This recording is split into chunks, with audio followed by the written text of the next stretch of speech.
అత్తను మరి అతుక్కొని ఉన్న స్త్రీగా ఉండి తన దేశాన్ని తన జనాంగాన్ని విడిచిపెడుతూ వచ్చింది.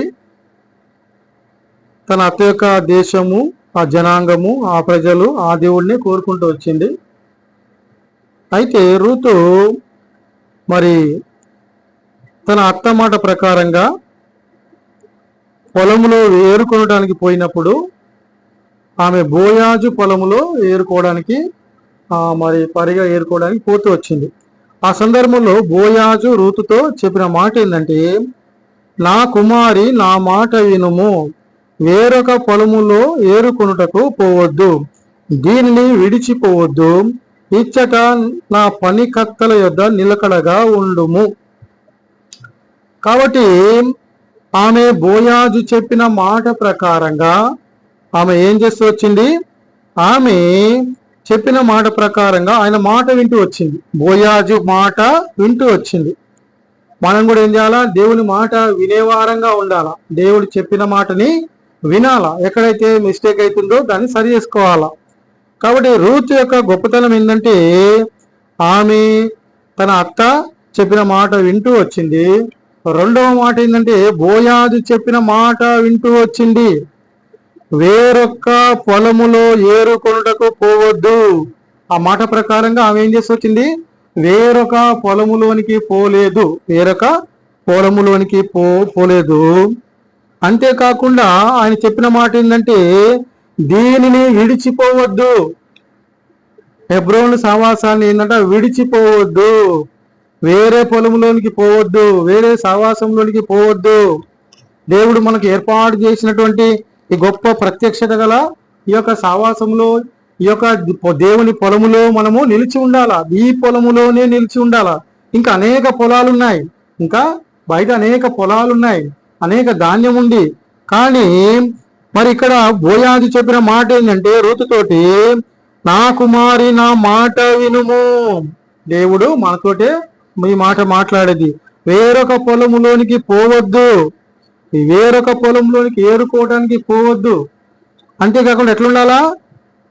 ఇచ్చట నా పనికత్తల యొద్ద నిలకడగా ఉండుము.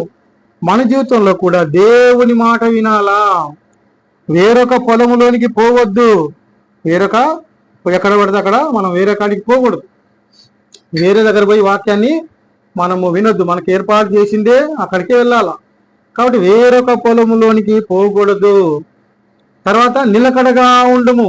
దేవుని పొలములో, దేవుని ద్రాక్ష తోటలో ఎట్లుండాలా? నిలకడగా ఉండాలా. మొట్టమొదటి మాట దేవుని మాట వినాలా. రెండవ మాట వేరొక పొలములోనికి మన జీవితంలో పోకూడదు. మూడవ మాట నిలకడగా ఉండుము. నా జీవితంలో మాది చిన్నప్పటి నుంచి హెబ్రోను సహవాసము. ఆ చిన్నప్పటిలో నుంచి సువార్త వార్త తిరిగేవాడిని. అప్పటి నుంచి హెబ్రోను సహవాసమే. దీంట్లో వాక్యము మరి దైవశాస్త్ర గ్రంథంలో ఏమి వ్రాయబడిందో ఆ ప్రకారమే ఉంటుంది. ప్రతి ఆదివారము ఆయన శరీరం రక్తంలో పాలు పొందాలంటే అట్లే ఉంటుంది. కాబట్టి దీంట్లో గొప్ప దర్శనం ఏంది? అపోస్తలుల బోధ, సహవాసం, ప్రార్థన, రొట్టె విరుచుట, ఈ 4 గంటల అనుభవం. కాబట్టి ఏంటి? మనం దేవుని మాట వినాలా. మన జీవితంలో దేవుని మాట వినాలి, దేవుని మాట వినాలి. రెండవది వేరొక పొలములోనికి పోకూడదు. మూడవది నిలకడగా ఉండాలా. సహవాసంలో నిలకడగా ఉండాలా. నిలకడ స్థిరంగా ఉండాలి మనం ఈ సహవాసంలో. వేరొక పొలంలోనికి మనం పోకూడదు, పోయినా ప్రయోజనం ఉండదు. కాబట్టి మన జీవితంలో దేవుని మాట వింటున్నామా లేదా పరిశీలన చేసుకోవాలా. వేరొక పొలంలోనికి అప్పుడప్పుడు పోతున్నామా, అది కూడా మనం సరి చేసుకోవాలా. మూడవది నిలకడగా ఉండాలా. నిలకడగా ఉండాలా. ఒకే సహవాసంలో నిలకడగా ఉండి ఆ యొక్క సహవాసం కొరకు, అభివృద్ధి కొరకు, క్షేమం కొరకు, మరి ఆ సంఘము వర్ధిల్లడానికి, క్షేమం కొరకు, క్షేమాభివృద్ధి కొరకు మనం ఏం చేయాలా? మనవంతు శాయశక్తుల ప్రయత్నం చేయాలా. క్రియలు లేని విశ్వాసం ఏందట? మృతము. కాబట్టి ఏం చేయాలా? మనము నిలకడగా ఉండాలా. ఆ సంఘ క్షేమాభివృద్ధి కొరకు మనవంతు మనం పనిచేయాలా. మనవంతు వరకు మనం ప్రయాసపడాలా. దేవుడు లెక్క అడిగినప్పుడు, దేవా నా కుటుంబం గురించి విస్తారంగా చేసుకున్నా కానీ నీ గురించి తక్కువ చేశానని మనం చెప్పకూడదు. కాబట్టి మనం ఏం చేయాలా? మనం ఉన్నదే లోకంలో దేవుని కొరకు, దేవుని పనుల మీద, దేవుని మహిమ కొరకు, దేవుని స్తుతించడానికి, దేవుని గణపరచడానికి, దేవుని గుణాతిశయమును ప్రచురపరచడానికి. కాబట్టి మనం దేవుని మాట వినాలి. రెండోది వేరొక పొలంలోనికి పోకూడదు. మూడోది ఈ సహవాసంలో నిలకడగా ఉండాలా. ఈ సహవాసంలో నిలకడగా ఉండాలా. దీని అభివృద్ధి కొరకు మనము కృషి చేయాలా. మన వంతు ఆ భారాన్ని మోయాలా. అందుకని యేసురావు చెప్పిన మాట ఏంది? నా కాడి ఎత్తుకోమన్నాడు, నా కాడి ఎత్తుకోమన్నాడు. నా కాడి మరి తేలిక, నా బరువు సులువు అని చెప్తూ వచ్చినాడు. చూద్దాం మత్తయి సువార్త 11వ అధ్యాయం 29వ వచ్చినాం. కాబట్టి మనము దేవుని కాడి ఎత్తుకోవాలా, పని చేయాలా. మత్తయి సువార్త 11వ అధ్యాయంలో దేవుని మాట చూసినట్లయితే 29వ వచనంలో, 11వ అధ్యాయం 29వ వచనంలో, నేను సాత్వికుడను దీన మనసు గలవాడను గనుక మీ మీద నా కాడి ఎత్తుకొని నా యొద్ద నేర్చుకొనుడి, అప్పుడు మీ ప్రాణములకు విశ్రాంతి దొరుకును. మనకు దేవుని కాడి ఉన్నప్పుడే విశ్రాంతి, నెమ్మది. విశ్రాంతి అంటే అర్థం ఏంటి? నెమ్మది. విశ్రాంతి అంటే అర్థం ఏంటి? బలము. ఎప్పుడు వస్తుంది నెమ్మది? ఎప్పుడు వస్తుంది బలము? ఆ యొక్క ఎద్దులు ఆ యజమాని యొక్క కాడి మోసినప్పుడే, ఆ యజమాని యొక్క పనులు చేసినప్పుడే నెమ్మది ఉంటుంది, బలం ఉంటుంది, ఆరోగ్యం ఉంటుంది. కాబట్టి మన జీవితంలో కూడా మనకు నెమ్మది ఉండాలంటే, మనకు బలం ఉండాలంటే మన జీవితంలో కూడా దేవుని యొక్క కాడిని మనం కలిగి ఉండాలా, దేవుని పనుల మీద ఉండాలా. దీని అర్థం. కాబట్టి న్యాయాధిపతుల గ్రంథంలో చూసుకున్నట్లయితే బోయాజు రూతుతో చెప్పిన మాట, నా కుమారి నా మాట వినుము. తర్వాత వేరొక పొలములోనికి పోవద్దు. మూడవ మాట నిలకడగా ఉండుము. ఈ సావాసంలో నిలకడగా ఉండాలా. కాబట్టి బోయాజు చెప్పిన మాట ప్రకారంగా ఆమె ఏం చేస్తూ వచ్చింది? ఆ మాట వింటూ వస్తూ వచ్చింది. రెండవది, ఆమె వేరొక పొలంలోనికి పోలేదు, వేరొక పొలంలోనికి పోలేదు. మూడవది, ఆమె నిలకడగా ఉంటూ వచ్చింది, ఆ పొలంలో నిలకడగా ఉంటూ వచ్చింది, నిలకడగా ఉంటూ వచ్చింది. తర్వాత నాలుగవ మాట ఏంటంటే ఆమె మరి పని చేస్తూ వచ్చింది. 7వ వచనంలో, 2వ అధ్యాయం 7వ వచనంలో చూసుకున్నట్లయితే, ఆమె వచ్చి ఉదయం మొదలుకొని ఇది వరకు ఏరుకొని చుండెను, కొంతసేపు మాత్రమే ఆమె ఇంకా కూర్చుండెనని వాడు చెప్పెను. కాబట్టి ఆమె ఏం చేస్తూ వచ్చింది? ఉదయం మొదలుకొని ఇది వరకు ఏరుకొని చుండెను. కాబట్టి ఆమె పని చేస్తూ వచ్చింది. ఉదయం మొదలుకొని ఆమె పని చేస్తూ వచ్చింది.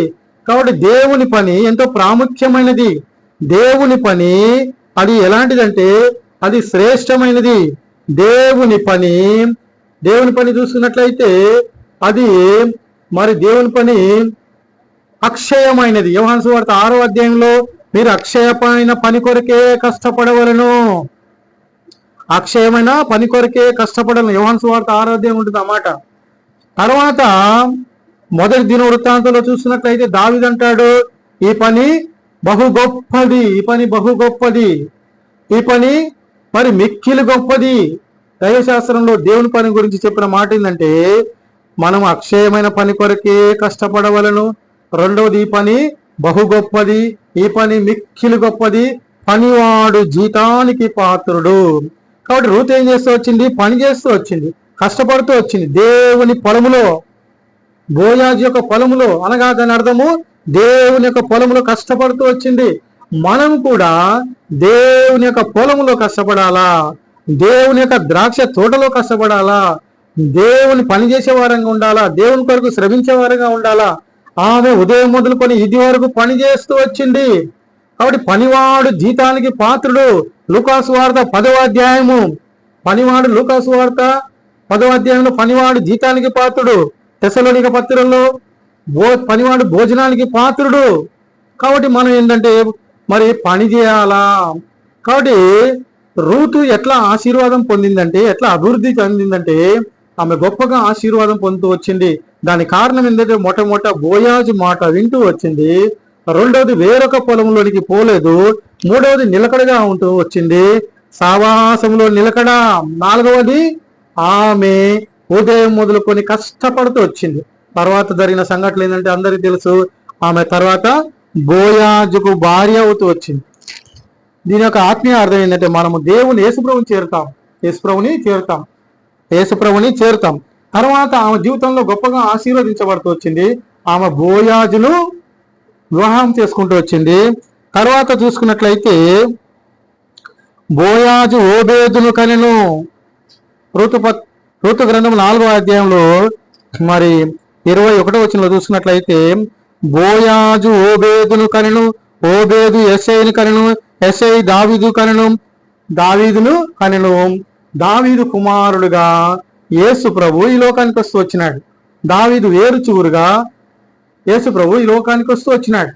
కాబట్టి మరి ఆ రూతు ద్వారా ఇంత గొప్ప ఆశీర్వాదం, బోయాజు రూతు ద్వారా, వీరిద్దరు ద్వారా ఓబేదు ద్వారా యెషయి తర్వాత దావీదు ఆ యొక్క దావీదు యొక్క వేరు చిగురుగా, దావీదు కుమారుడుగా యేసు ప్రభు ఈ లోకానికి వస్తూ వచ్చినాడు. కాబట్టి ఇంతగా దీవించబడుతూ వచ్చింది రూతు. బోయాజును చేరుకోగలుగుతూ వచ్చింది. బోయాజు అంటే ఎవరు? దేవుడు.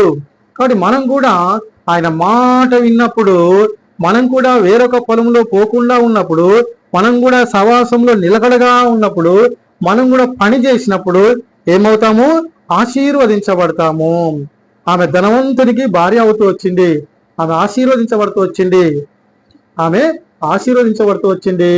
ఆమె యొక్క మరి తర్వాత దేవుడు వారికి ఓబేదునిచ్చినాడు, బోయాజుకి రూతుకి. మరి తర్వాత ఓబేదు యెషయికి దావీదు ద్వారా యేసు ప్రభు ఈ లోకానికి వస్తూ వచ్చినాడు, దావీదు కుమారుడుగా. అంత గొప్ప ఆశీర్వాదాన్ని పొందుతూ వచ్చింది. కనుక ఆమె చేసిన పని ఏంటంటే, ఆమె బోయాజు యజమాని చెప్పిన మాట వింటూ వచ్చింది. ఆ పొలములో నిలకడగా ఉంటూ వచ్చింది. అంతేకాకుండా ఆమె వేరొక పొలములోనికి పోలేదు. తర్వాత ఆమె పని చేస్తూ వచ్చింది. కాబట్టి మన జీవితంలో కూడా మనం దేవుని మాట వినేవారంగా ఉండాలా. మనము మరి వేరొక పొలంలోనికి పోకూడదు. ఈ పొలంలోనే కష్టపడాలా, ఈ సవాసంలోనే కష్టపడాలా. దీని అభివృద్ధి కొరకు మనం పని చేయాలా. దీని అభివృద్ధి కొరకు, క్షేమాభివృద్ధి కొరకు, సంఘము క్షేమాభివృద్ధి పొందడానికి మనము పని చేయాలా. మరి మనము దేవుని కాడి మోసేవారంగా ఉండాలా. కాబట్టి మన జీవితంలో కూడా ఆశీర్వాదం పొందాలంటే మొట్టమొదటిగా దేవుని మాట వినే అనుభవం, రెండవది వేరొక పొలంలోనికి పోని అనుభవం, మూడవది మరి నిలకడగా ఉండే అనుభవం, నాలుగవది పనిచేసే అనుభవం, కష్టపడి పనిచేసే అనుభవం. ఉదయం మొదలుకొని ఆమె ఇదివరకు పనిచేస్తూ ఉంది అనే గొప్ప సాక్ష్యం. ఆ రీతిగా ఆమె నిలకడగా ఉంది. ఒకవేళ ఆమె వేరే పొలంలోనికి పోయినట్లయితే బోయాజుకి భార్య అయ్యేది కాదు. వారికి ఓబేదు వచ్చేవాడు కాదు. ఓబేదుకి యెషయి వచ్చేవాడు కాదు. యెషయికి దావీదు. తర్వాత ఆ రీతిగా మరి యేసు ప్రభు ఈ లోకానికి వచ్చినాడు. ఆమె వేరే ఒక పొలంలోనికి పోతే ఈ దీవెన వచ్చేది కాదు. కాబట్టి మనం కూడా ఎట్లుండాలా? సావాసములో నిలకడగా ఉండాలా. అందుకని యోహాను సువార్త 15వ అధ్యాయం చెప్తా ఉంది, నేను నిజమైన ద్రాక్షావళిని, నా తండ్రి వ్యవసాయకుడు, మీరు తీగలాంటి వారు, మీరు నా యందు నిలిచి ఉండాలా. నా యందు నిలిచి ఉండని ఎడలా తీగ వలె ఎండిపోయి బయట పారవేయబడడానికి అని చెప్తూ వచ్చినాడు. చూద్దాము యోహాను సువార్త 15వ అధ్యాయం. కాబట్టి దీంట్లో ఏంటంటే దేవుని యొక్క మాటలు, దీంట్లో మనం నిలిచి ఉన్నప్పుడు మనం ఫలిస్తాం. మనము నిలిచి, ద్రాక్షావళిలో తీగ నిలిచి ఉంటే గాని తనంతట తాను ఫలింపదు. తీగ వేరుగా ఉంటే ఎండిపోతే కాల్చివేయడానికే పనికొస్తుంది. యోహాను సువార్త 15వ అధ్యాయం సారాంశం ఏంటంటే, మనం తీగ లాంటి వారము, మనం బలహీనులము, మనము ఆయన యందు నిలిచి ఉండాలా, దేవుని యందు నిలిచి ఉండాలా, యేసు ప్రభుని యందు నిలిచి ఉండాలా, ఆయన మాట యందు నిలిచి ఉండాలా, సవాసంలో నిలిచి ఉండాలా, ఆయన ఆజ్ఞల యందు నిలిచి ఉండాలా, ఆయన ప్రేమ యందు నిలిచి ఉండాలా. నిలిచి ఉండే గొప్ప సాక్ష్యాన్ని మనం మరి కలిగి ఉండాలా.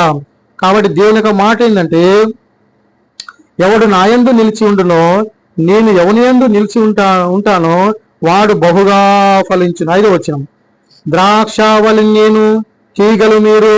ఎవడు నా యందు నిలిచి ఉండును, నేను ఎవని యందు నిలిచి ఉండును, వాడు బహుగా ఫలించును. నాకు వేరుగా ఉండి మీరేమీ చేయలేరు. ఎవడైనా నా యందు నిలిచి ఉండని ఎడల వాడు తీగల బయట పారవేయబడి ఎండిపోవును. మనుషులు అటు వాటిని పోగు చేసి అగ్నిలో పారవేతురు, అవి కాలిపోవును. 7వ వచనంలో, నా యందు మీరును మీ యందు నా మాటలను నిలిచి ఉండిన ఎడల మీకేది ఇష్టమో అడుగుడి, అది మీకు అనుగ్రహింపబడును. కాబట్టి మనము ఆయన యందు నిలిచి ఉండాలా, ఆయన మాటలందు నిలిచి ఉండాలా, ఆయన ఆజ్ఞలందు నిలిచి ఉండాలా, ఆయన ప్రేమ యందు నిలిచి ఉండాలా. ఆ రీతిగా నిలిచి ఉన్నప్పుడు మనము బహుగా ఫలిస్తాం, మనము ఫలిస్తాం. కాబట్టి మనం ఫలించాలంటే దేవుని మాట యందు నిలిచి ఉండాలా, వేరొక పొలంలోనికి పోకూడదు. దేవుని మాట యందు నిలిచి ఉండాలా, వేరొక పొలంలోనికి పోకూడదు. తర్వాత నిలకడగా ఉండాలా, తర్వాత పని చేయాల. మనము సంఘ క్షేమాభివృద్ధి కొరకు దేవుని పొలములో, దేవుని ద్రాక్ష తోటలో పని చేయాలా. రూత్ యొక్క సాక్ష్యం ఏంటంటే, ఆమె ఉదయం మొదలుకొని ఇది వరకు పని చేస్తూనే ఉంది. పనివాడు జీతానికి పాత్రుడు, పనివాడు భోజనానికి పాత్రుడు, పనివాడు ఆశీర్వాదానికి. దేవుడు పనివాణ్ణి ఏం చేస్తాడు? పనివాణ్ణి దేవుడు మరి బలా నమ్మకమైన దాసుడా, ఈ కొంచెంలో నువ్వు నమ్మకంగా ఉన్నావు కనుక నిన్ను అనేకమైన వాటి మీద నియమిస్తాను. అంతేకాకుండా నువ్వు యజమాని యొక్క సంతోషములో పాలు పొందుతావు. కాబట్టి మనము మరి నమ్మకంగా ఉండాలా, అంతేకాకుండా మనం పనిచేసేవారుగా ఉండాలా. పనివాడు జీతానికి పాత్రుడు, పనివాడు భోజనానికి పాత్రుడు, పనివాడు ఆశీర్వదించబడతాడు. కాబట్టి సోమరి ఏం చేసినాడు? పని చేయాల. సోమరి 5 తలాంతులు ఇచ్చినవాడు 5 సంపాదించినాడు, 2 తీసుకున్నవాడు 2 సంపాదించినాడు, 1 తీసుకున్నవాడు ఏం సంపాదించలే. అప్పుడు దేవుడు చెప్పిన మాట అంటే, పనికి మాలిన దాసుడా, చెడ్డ దాసుడా, పనికి మాలిన దాసుడా, చెడ్డ దాసుడా, సోమరి దాసుడా. కాబట్టి ఆ సోమరి దాసునికి ఏంటట? పండ్లు కొరుకుట, వెలుపటి చీకటి. కాబట్టి మరి మనం పనిచేసే వారంగా ఉండాలా. రూతు యొక్క స్వభావం ఏంటంటే కష్టపడే స్వభావము, కష్టపడి పనిచేస్తూ వచ్చింది. దేవుడు చూస్తూ వచ్చినాడు, ఆమెను ఆశీర్వదిస్తూ వచ్చినాడు. ఆమె వేరొక పొలంలోనికి పోతే అటు ఆశీర్వాదం వచ్చేది కాదు.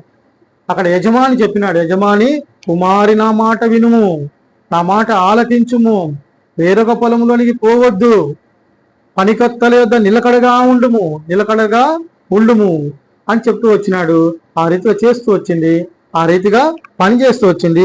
ఆ రీతిగా పనిచేసి ఏం చేసింది? ఆమె కొంత ధాన్యము సంపాదించింది.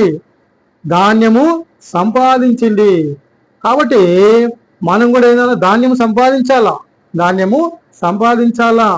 కాబట్టి ధాన్యాన్ని సంపాదించే వారంగా ఉండాలా. యేసు ప్రభు పరలోకం నుండి దిగొచ్చిన జీవాహారం నేనని చెప్పుకొచ్చినాడు. కాబట్టి జీవాహారము మనము అనేకుల్ని సంపాదించాలా. అనేకులకు మనం ఈ ధాన్యాన్ని, వాక్యం అనే ధాన్యము, ఐగుప్తులో యేసయ్య ఏం చేస్తూ వచ్చినాడు? భౌతికమైన ధాన్యాన్ని పంచి అనేకులు బతికిచ్చినాడు.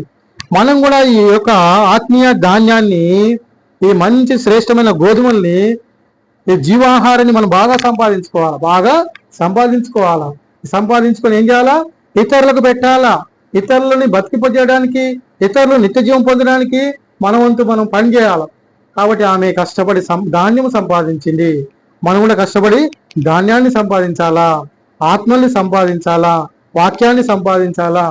కాబట్టి దేవుని యొక్క మాట ఏంటంటే, ఆయన శరీరంలో రక్తంలో పాలు పొందే ముందు ఆయన యజమాని మాట వినాలి. తర్వాత వేరొక పొలములోనికి పోవద్దు. తర్వాత నిలకడగా మన జీవితంలో ఉండాలా. తర్వాత కష్టపడి పనిచేయాలా. సంఘం యొక్క అభివృద్ధి కొరకు, దేవుని యొక్క ద్రాక్ష తోట అభివృద్ధి కొరకు, దేవుని యొక్క పొలము అభివృద్ధి కొరకు మనము దేవుని పొలములో పనిచేసే వారంగా ఉండాలా. అంతేకాకుండా మనం కూడా ధాన్యాన్ని సంపాదించే వారంగా ఉండాలి, ఆత్మల్ని సంపాదించే వారంగా ఉండాలి. కాబట్టి ఆయన శరీరంలో రక్తంలో పాలు పొందే ముందు మనల్ని మనం పరిశీలన చేసుకోవాలా. దేవుని యొక్క మాట ఏంది? ఆయన ఎందు నిలిచి ఉండాలా. ఆయన మాటలు ఆయన ఎందు నిలిచి ఉండాలా. ఆయన మాటలందు నిలిచి ఉండాలా, సవాసమందు నిలిచి ఉండాలా, ఆజ్ఞలందు నిలిచి ఉండాలా, ఆయన ప్రేమ ఎందు నిలిచి ఉండాలా. మనం ఆయన ఎవడు నా యందు నిలిచి ఉండునో నేను ఎవని యందు నిలిచి ఉంటానో వాడు బహుగా ఫలించును.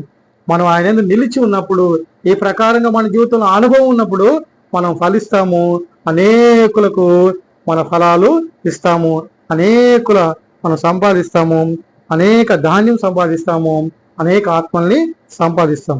కాబట్టి మనం ఏ రీతిగా ఉన్నామో మరి మనల్ని మనం పరిశీలన చేసుకొని మనము దేవుని వెలుగులో మరి మౌనంగా ఆయన వైపు చూసి మనల్ని మనం సరి చేసుకొని ఆయన శరీరంలో రక్తంలో పాలు పొందుదాం.